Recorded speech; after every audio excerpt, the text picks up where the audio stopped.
So the big question that many mums are asking during these exciting times is, how do you organise a child's party on a budget?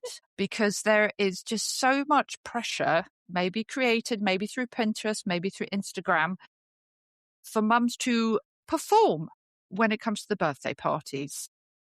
I have thoughts about this. Some strong thoughts, some not so strong thoughts, but I thought I would get on essentially a party professional.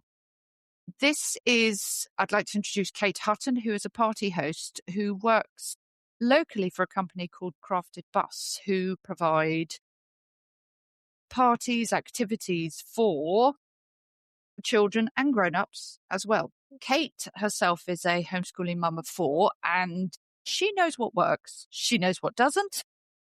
And so I thought I would talk to her for tips for all the mums out there who feel the pressure to produce a lot for the birthday parties. Kate. Yeah, thanks, Liz. Yes, I think my top tip for any party, even if you are going to, go extravagant and spend, is to keep it simple. There's so many different things you can do with a party. You can get very bogged down in the details. And I know so many mums get very stressed about, I want to do this and that and this and that. And there isn't time. And often the kids won't appreciate when there's just too much going on. Simplicity is always the absolute best thing. If you're... kind of keeping it down to just like a couple of activities. What are we talking about? So what I usually do when I plan a party for one of my children is we first of all pick a theme.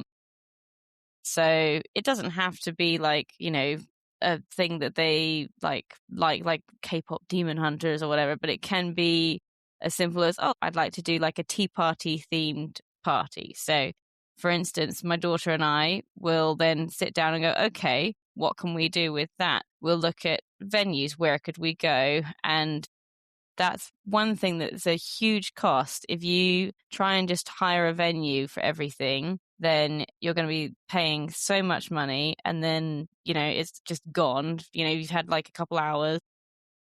So trying to keep the budget down either at home, but then obviously you've got to then plan and get everything ready, put everything you don't want people to see or touch away and all those things. So that's a lot of extra effort. So you do have the trade-off. So essentially, if you're going to pay for a venue, you know that, okay, it's all getting sorted. They're going to tidy up all the mess afterwards. Mm-hmm. If you have it at home, granted, you're saving money, but it's your time. Yes. And organising in the house that you have to consider. Exactly. Yeah. And I think the absolute best solution to that one is to try and find something that's free. So a park, or if you have any connections to somebody with a big garden, they don't mind lending you for the afternoon or whatever, or just anything that's, a public space that you can use, like just go for it. Like a lot of people will be like, I couldn't possibly, have a bunch of people turning up at a park, but like, why not? As long as you're all together and you've got eyes on the kids, there's no reason it can't be just anywhere free. Yeah. No, I used to live in London a long time ago, and certainly with our first child, because so many people lived in apartments, so many families lived in apartments, the park was the natural go-to place, picnic rug, children bumbling about. And it was quite normal to see that on a regular basis.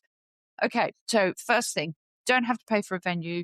Don't necessarily have to have it at home. Consider kind of a public space like a park or something. I like the networking and asking people if you could borrow their space. Yeah, that's the biggest thing that has saved me money, is just getting to know like who's in charge of that hall, for instance, and things. And quite often, if you know the people, there's either deals to be struck or, some kind of wiggle room and things aside from the normal booking process. Not always, sometimes it's like, I can't help you out with that. There's strict rules, but yeah.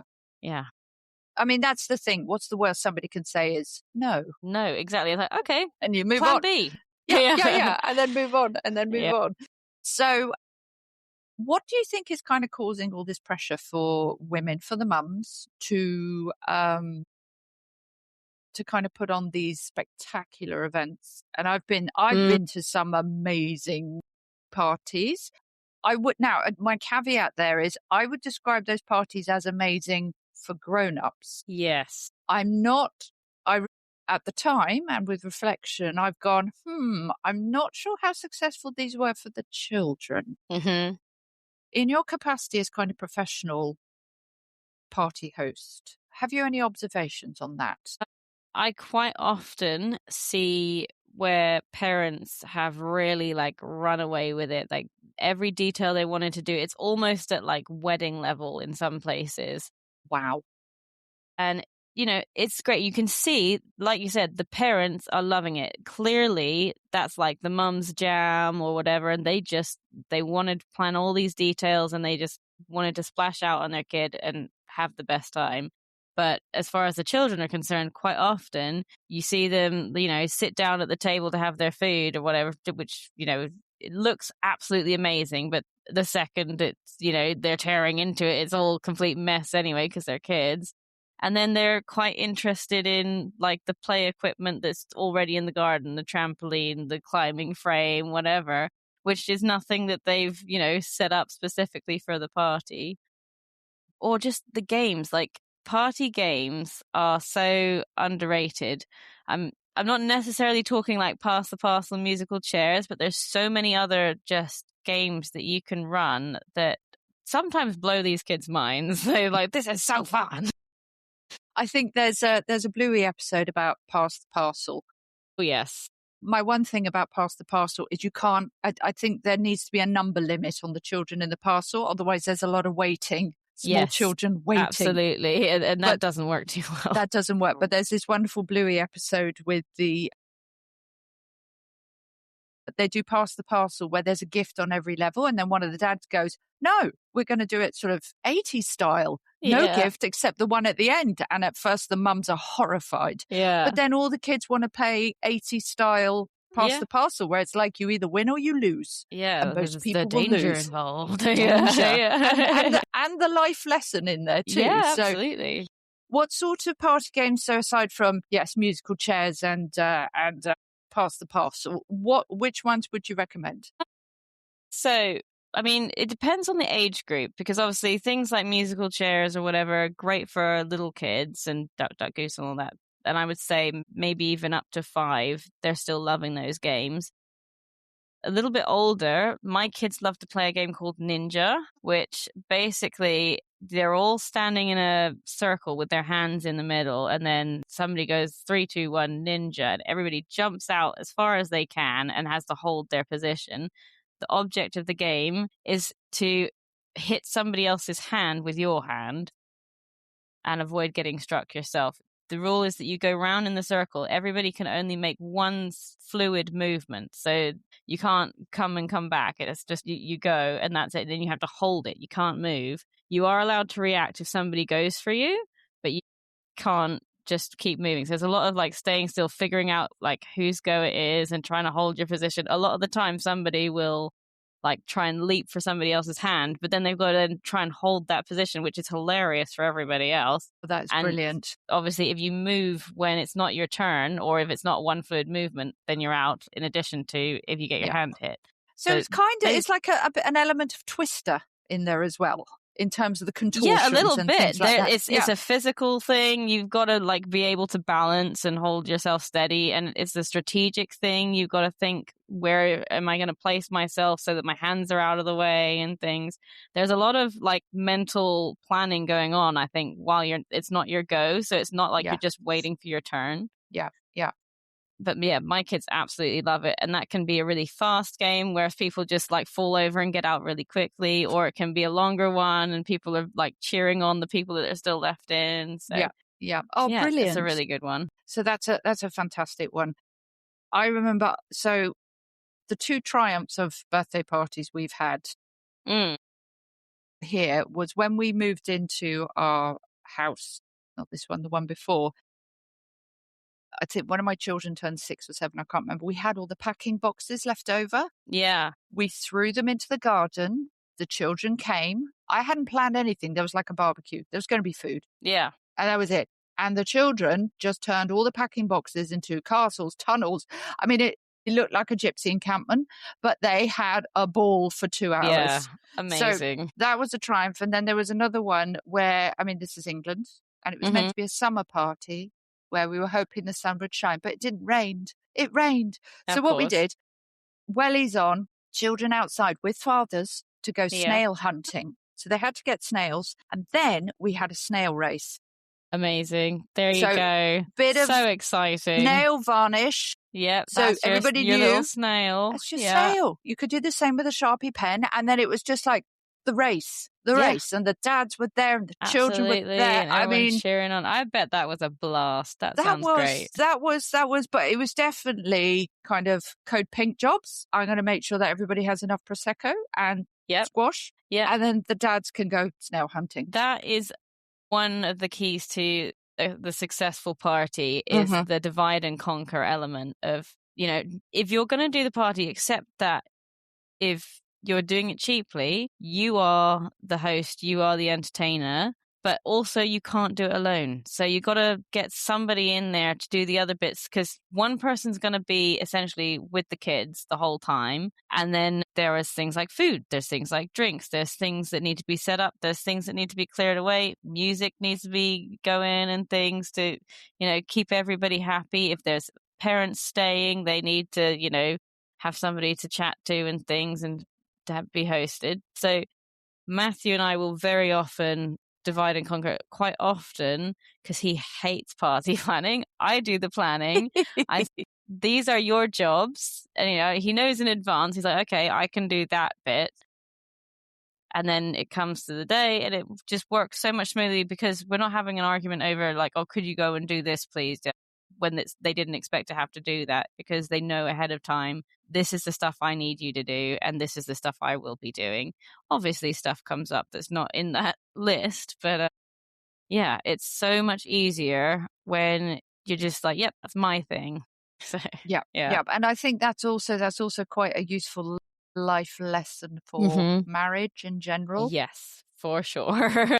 Communication and dividing and conquering. And also within the house, because it's not like one has staff these days, but who's doing what? You're doing the bins, marvelous. I'll do the washing up. Great. Exactly. Just has to be done. Yep. Neither bring us joy, but it's levels of joy. Exactly. But you're also aware that you're both working towards that same goal, and that just emotionally feels so much better than like you nagging them for something, or why can't you see that I'm so busy that you need to help out, and all those like negative things, instead of being like, okay, we are doing this together, even if we're not physically doing the same job together. Yeah, because it's all building up to the party, and hoping that the children do not have meltdowns. Now, can we talk about within parties, and I think just parties in general, not necessarily kind of parties on a budget, because you don't want the children to have a meltdown, you don't want anyone to have a meltdown. What causes children to have a meltdown? So those parties where you're like, oh, that was not a triumph. And what causes children to not have a meltdown and have a lovely time?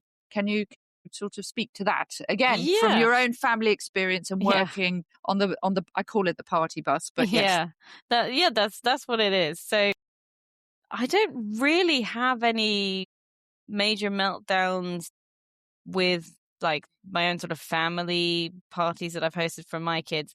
I think that may just be down to the people that I'm inviting or the age groups that I'm catering for. Like, I know if it's a younger group, there's going to be way less kids because otherwise it's chaos. Whereas if it's an older group, we can deal with more. Occasionally there are meltdowns if I didn't get what I wanted, or there's no blah blah left and I wanted that one. That's generally where it stems from.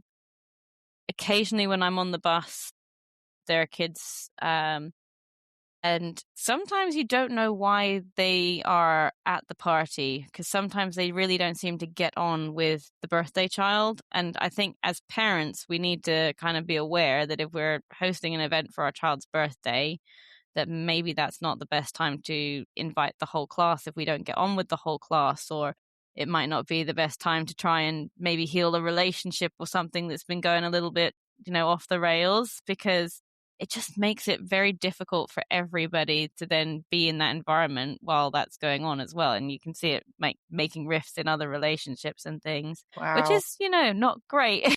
Not what you want from a party. You want them to just relax and have a good time. So, Yeah. Yeah, I had personal reflection. Interesting that you say that from a kind of professional mm, capacity. One of my children was really struggling at school, and I would just avoided taking this child to full class parties or even hmm hosting them. Whenever it was a birthday, it'd be like 3 or 4 kids who I knew, got on well with this child, yeah, and this child felt buoyed, and they would feel buoyed as well. And I knew it yeah, was going to be a joyful day. yes, Because, yeah, you didn't want that kind of negativity yeah. and And sometimes the yeah, overwhelm of a full class. absolutely. And I think for the birthday child, particularly as well, like quite often they feel pressure to have a full class party. If another child has had one and then people go, "Oh, it's your birthday. Can I come to your party?" and things like kids will say that. And so they'll feel pressure to invite them. But then ultimately on the day, they'll be sort of totally overwhelmed, like you said, and be like, "What have I done almost?" Which is not the experience that you want if you're trying to plan a birthday party for your kid. The other thing that sets kids off is like attention. So, one, just attention spans. They are so much shorter these days. So, if your activity or whatever is taking a long time, then kids can lose interest and then just get like fed up. And that can be sort of a way that they're showing that they've had enough. So there's a And case of reading the room and not going, yes, I have to complete this task. absolutely, You've got to have this absolutely. element of flexibility. Yeah, and be like, okay, no worries, that didn't work, move on. You have to be really quite resilient as a party host to sort of go, okay, I know I'm supposed to complete these tasks with these kids, but if that child doesn't want to do it, like, it's not my job to make them do that task. It's my job to have a good time with everybody. Hmm. And then also just like wanting attention, like for me as a party host, like I don't know these children before I meet them, but quite often, obviously, the birthday child is like, yes, I'm the center of the day. And you kind of expect that. Occasionally, you get another child who's like, hang on, why am I not getting the attention? And they start to do a little bit of acting out to try and get that attention from you. Best way to deal with that is to address the behavior, but then kind of ignore it. And sometimes, like, it just floors them. I've had an example where a child wanted, so when we're on the bus, we do these like teddy bear parties, and there's a special treat for the birthday child that they get a little speaker in their teddy. Lovely. And so it's a really nice thing, and everybody records a message and things for them, and it's a really lovely part of the party. Occasionally, you'll get a child who's like, "But I want one of those too," and you explain, "Oh, well, it's just a special thing for just the birthday child because it's their party today." And usually, that's enough. They're like, "Okay, whatever." Sometimes it's not, and they really go off on a bit of a grump, but you just have to keep moving through and just ignore that behavior because you can't give them what they want. So No, yeah. no. Again, life lesson. It's a Yeah, life lesson. absolutely. Yeah, Yeah, like yeah, sometimes you miss out. That's okay. And yeah, but like when you say like it's okay to them that and they're like, but that's not fair. And like, well, maybe it is, maybe it isn't, but that's okay. Their jaw drops. Like, what? That's okay? yeah, yeah. Yeah. Now, a question. I have strong thoughts about music Mm. at children's parties. Yes. Appropriate, obviously, for things like, pass the parcel, musical chairs, blah, blah, blah. Yep. I'm not one for a disco. I'm not Mm-hmm. one for kind of, doof, doof, doof, doof sort of music, Yeah. or even mummy and daddy's favorite pop tunes from the 90s and noughties. Yes. So I have observed it tends to whip children up into a bit of a frenzy. A lot of them are actually not happy. Mm-hmm. That's my observation. Love the podcast and want to help keep the kettle on? You can support the show. Think of it like buying me a cup of tea or helping cover the cost of the biscuits. You'll find the link in the show notes. Thank you for keeping this kitchen conversation going. Personally, I've never held a disco for my kids, never enjoyed them as a child. I've helped with school discos and things, and There are some kids who absolutely love it. But from my perspective, they are loud, they are dark, they are always absolute mess because for whatever reason it's dark and kids just think that that means they can just chuck their food or rubbish or whatever on the floor and they spill their drinks while they're dancing and whatever. It's always just a little bit chaotic in my mind. And also so expensive. Like, yes, you can do the music and stuff yourself, but and the lights and things, but it's also never really the same as having like an actual DJ there who's sort of entertaining the crowd, as it were. Yes, never been a fan. Like, if you want to do dancing, absolutely do your dancing, but it doesn't have to be like the focal point. And I also find that a lot of kids, when they enter that dark, loud space, it's totally overwhelming. They don't know where their friends are. They don't really know what to do because there's no set like dance moves or activity that they know how to do. It's just dance. And it's so open that it's daunting and they feel uncomfortable. Majority of kids I see, like when they arrive at a party for a disco, they're not running in to go and join in. They're hanging back with their parents like, not sure about this, until their parent encourages them enough that they are then comfortable to go, oh, there's my friend or whatever. But quite often the music's so loud, you can't have a conversation. So they're all just like aimlessly kind of going, am I enjoying this? I don't really know what I'm doing. That is my experience of discos and the loud music parties. Okay, so yes, no, it's a certain sort of temperament of child. Yeah. And you'd have to choose the other children of similar temperament, but definitely Yes. not budget friend, not bang for your buck. Not at all, no. For, like, when you think about what you're actually getting for your money, it's, you know, a pair of massive speakers and somebody going, yeah! Yeah, and a lot of kind of grumpy children at the end of it. Yeah, and then a huge cleanup at the end. Oh, okay. Yeah, so we're not loving a disco. What would you say is kind of a good duration of a party? That is entirely dependent on the age of the child and the activities you're doing. I mean, for any child that's like under 5, I've never really done a party. It's always been you have tea and cake with the family, you know, maybe some kids like cousins or neighbors or, you know, little kids that you know from Select play group friends. or whatever. Yeah, just a couple, probably no more than 8. I think 8's your probably maximum that kids can generally deal with and in the space and everything.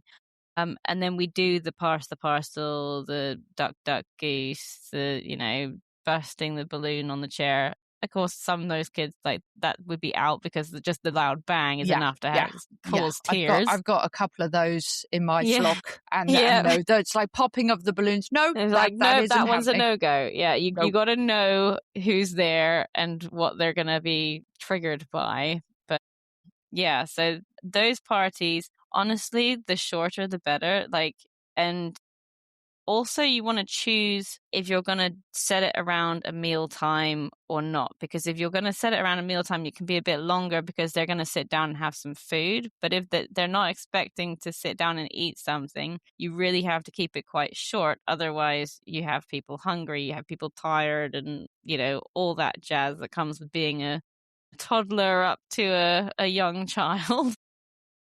So yeah, I probably keep those parties to an absolute maximum of 2 hours with food, maybe even 1 hour without, because they just don't have the capacity to keep going for like the whole day. Yeah. With older kids. Yes, so you're kind of 5 to 11 age range. Yeah, so again, usually I would have like a maximum of 2 hours for whatever the activity is. So for instance, with James, we did a party recently in the woods and we were just doing some wide games, which is basically what kids do at Scouts when they go on scout camp, things like capture the flag and all those little fun games, just lots of running around, tag and all those things, just enjoying hiding and running around in the woods. And yeah, the fresh air is a big thing. Absolutely. I'm just going to jump in here, talk about woods. There's a family I know of, one of their most successful parties. They've got an abundance of boys, but they went and bought swimming noodles. They then cut them in half, gaffer tape at one end. Every child who came then had a lightsaber And then they were unleashed in the woods Amazing. and just buffed each other for like 2 hours. Yeah. And had a ball. Absolutely. So, and they're just so engaged in that for that time. So that's fine to carry it on. But you also have to know, like, okay, so in the time leading up to them arriving, because people never arrive on time and they always arrive in staggers and things, and somebody's going to always be waiting. If you've got like something like your lightsaber party, they can just arrive, pick up a lightsaber, and then go and join in. But if they're waiting for something like a wide game where you all have to start together and know the rules and everything, then just having something that the kids who are waiting can do. So for James's, he has this little like sticky archery set. It's not sticky, it's like suction cups. You just fire it at the board. It's super simple, but just something to keep them engaged. Just meant that everybody could arrive, have something that they're already engaged in, and then everybody's in the same place when we come to explain the rules. So that one we had about 2 hours, including the arrival time of games. And then I think I allocated like half an hour for eating. And because we had spent no money on any of the decorations, any of the venue and entertainment, anything, I was like, okay, my budget therefore can go on food. So I didn't do the food myself for that one. We just ordered a butt ton of pizza. Yeah, and I love that. They loved it, and there was no cleanup. We also had my parents who came, and I wasn't going to do a campfire for the adults because I thought that's going to be too much for me to do. I'm going to be, hosting. Matt's going to be doing the games. There's not going to be enough time for me to also be watching a fire and, keeping that either going or stopping people from getting into it. But again, community comes in, and my parents were like, I will do the fire. I'll make sure it's safe. I'll have the water bucket and do all of that. And that meant that like the cardboard from the pizza boxes just went straight on the fire. We had paper cups, went straight on the fire. It was just so easy, the cleanup. We had like no mess. I think I took home maybe like one small bag of rubbish from like plastic like wrappers of candy and things. And that was it. And it was such a fun time. And everybody was like tired in a good way, at the end of that. Yeah. And that was really good fun. And also a fresh air kind of way. Yeah. That's also a really absolutely important thing. Yeah. Can I also talk about the differences, boys and girls? Boys and girls. So again, my sense is, actually, I don't know what my sense is. Can you talk to me, boys and girls? Oh no, actually boys, generally, they need a field. That's usually good. Do not confine the boys, particularly kind of when they're 8, 9, 10, 11. Yes, don't confine 100%. them, give them space. So especially if you've got a child who's a boy and he, for instance, like we do the crafty bus, if he's really into doing like creative things, like making stuff, that is great. But he's going to have friends who are not. So you're going to need a party where you've got some of both, because with boys, like you say, they need to let off steam. Like they just can't be stuck in a box for 2 hours. They will lose it. With a lot of parties for boys that I see, because we have the splatter bus, which is very much tell me what is boy the splatter bus party. So we have two different options. You're either doing paint on a t-shirt splattering or paint on a canvas splattering. We've got the regular paint and the UV glowing option, which everybody loves. It's so fun. But so they get on, we do a couple of different games where we show them all the different techniques of all the different materials that we have for them to work with the spraying and splatting and coloring and things. And then they get either their t-shirt or their canvas, and then they can just do what they want with that. And obviously throwing paint at their t-shirt is highly encouraged. So that's always a really good fun one. What I do find though is that sometimes if they haven't had any time to kind of run around or let off steam right before they get on the bus, their expectation is like up here of we're going to have a fight with the paint. We're going to be throwing this stuff at each other. And then we have to kind of like bring it back and manage expectations. Like, no, we're not throwing paint in each other's eyes. We're not going to be grabbing handfuls of paint and chucking it at each other. We're using this paint to create something. Yes, we are throwing paint. Yes, it will be fun. Yes, you can let loose, but not in a way that's completely chaotic, So trying to bring it back when they're like up here, and you're like, this is meant to be a fun party and I really want you to have a good time. But also, we cannot just turn this bus into a rec room where we just destroy everything, which is sometimes where their like mindset is at if it's not managed or they haven't had a chance to run. Whereas, I've seen parties where they're in the garden beforehand, they've got a little bit of time where they're arriving, they're running around, they're playing football, they're getting all those beans out. And then they're ready to come in and be like, oh yeah, this is so cool. And the level of like engagement is so much higher. The level of enjoyment of that is so much higher because they're not like just disappointed that they're not throwing paint at each other, Yeah. So you really have to factor in like the fresh air component if you're going to do this. With boys, that is so important. Or at least have something afterwards that they are then going, okay, this is the time I'm sitting down and doing this, but there is a time that I can run around and let loose as well after this. Yeah, that I can be unleashed. Exactly. Unleashed. Have you any thoughts on food? What is successful party food? What is disastrous party food? Now, I will again bring up an anecdote. Years ago, I lived in Australia, and I heard the story of a little girl, first child. So obviously the mum, and I've been there, was still in the stage of my child has not had chocolate. My child has not watched telly, age 4 or 5, whatever it was. And this child was 3. And so the mother had made a birthday cake out of watermelon. So kind of constructed it, this sculpture of watermelon that looked like a birthday cake. Now, this child was thrilled. All the other children who were younger siblings and knew what was meant to be at a birthday party. I mean, there was like a riot. They just went, this is not birthday cake. This is unacceptable. How dare you give me watermelon? How dare you? That is like a nice option. The focus is the birthday cake. Yeah. So no watermelon cake. That I've learned. That's like a life lesson. I now defer to you. What is kind of triumphant party food? What is not? And again, budget. Yeah. So what I've done on a budget are 2 different things. So there's one which is doing platters of food. So people can select what they actually want to eat and leave the rest, which is great for reducing waste, reducing cost. The other thing that I've seen is people like to make up little like lunch bags for each child. So therefore they know each child has got their food and whatever, and they will like take an order at the beginning of the party, like, do you want a ham sandwich? Do you want a jam? Do you want and then they can cater to also different dietary needs and things as well if they have that like pre-thought, so that they're just doing the one element, everything else is already pre-packaged and done ahead of time, and they've sorted that out when they had time the night before or whatever.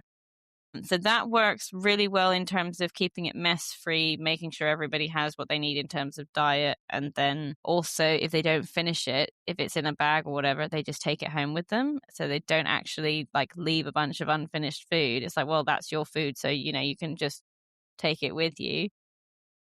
But I've also seen that happen where like somebody's clearly gone through a lot of effort to make these things really pretty and nice and have everybody have their own little thing, and then the kids take like 2 things out of it and they're like, nah, I don't want the rest, and you just think, oh my gosh, this is so much waste. And they're like, no, I don't want to take it home. And you're like, oh, okay, like I can clearly see somebody's like taken time to like pipe little smiley faces on your grapes and things like. Yeah. So again, simplicity is often the way forward. If you've got dietary needs, maybe the individual things, if you want to do it all ahead of time, but otherwise just the platters are easy. Sandwiches are always easy. Pizza is always a hit. I've never been to a party that's had pizza and people just leave it or anything. But yeah, like I just also take everything with a pinch of salt. For instance, when you said about having the healthy birthday cake with the watermelon, like just accept that this is a party, and either you're providing a meal and that's intentional and you can think about how to try and balance that and get some little vegetables or something in there, or it's just party food and it's not a meal time and you've set the party at a time that isn't a meal time and it's just little picky bits. So also being aware of that, because you don't want to over cater and then have everybody go and have their dinner immediately after, or vice versa, have starving kids and you're only providing picky bits. So Yeah, not good, not good. You've got to time yeah. it as well when you're going to have the party too. So, no, that's Kate, really fantastic, some really good pointers. But I mean, I suppose in summary, avoid the winter because you Hmm. need a field or a garden or a park. That Yeah. seems to be sort of the And if your kid has a winter birthday, it's okay for that birthday party not to be on their birthday or in their yeah, birthday week. So yeah, you can switch it up, and quite often the child will be more than happy as long as they have a party at some point in the year that's their birthday party. It doesn't yeah, have to be when their birthday is. yeah, Have a little cake and balloons and acknowledge the day, but that can be a little family thing. Doesn't have to be the whole shebang. shebang. Yeah. And I think also if there's because so many moms we feel the pressure, don't we? The Mm, competition, yes. comparisons is a thief of joy. But I think one of the big takeaways from this is the permission to focus on your child, as in Yes. what brings them joy. And 100%. you Yeah. doesn't matter what the rest of the class are doing, what the other mums are doing. I No. mean, take ideas. You went, oh, that Yeah, seemed to be successful. Great. absolutely. And if that was a hit with your child as well, Yeah. then bring that back for Yeah. them, or Yeah. do your Yeah. own version of it. But Yeah. Yeah. yeah, So absolutely. pick and choose and pick the right kids. And Mm, also, if you don't want your child to go to a particular party because it just isn't going to work, you can say no. Do absolutely. not You should feel not be obliged. pressured to No. make sure that your child is there at every event. Like, you will feel like they're going to miss out all the time and have that fear, but you cannot live in the fear, and you know what's best for your kid. You got to trust your instincts and Yeah. go with that. Yeah. Very true. Very true. No, that's fantastic. Kate, thank you. How can people get in touch with you if they've gone, I need Kate to help me? You can find me on Facebook, I suppose. You can always send me a message on there. It's Kate Hutton. You'll see a picture of my face, I'm sure. That's just my personal Facebook. I don't Yeah. have any sort of work things. If you want to reach me in a work party capacity and you do have the money to have somebody do your party for you, you can head to craftedbus.com. That's Yeah. I'll put the craft links. D bus. Yeah. Yes, I'll put the links in the show notes so everybody can find that Yeah. and do that. Brilliant, brilliant. And yes, for all the mums listening, on the off chance you're finding that you're feeding your children more party food, more pizza, more kind of sandwiches than you'd like to, I've got another video where I've been chatting with Pia Crofton of Ireland Fresh, where we talk about healthy food and actually feeding your children a nourishing diet. I've got a video will pop up here. So do look out for that. But for now, thank you, Kate. Thank you. Thank you.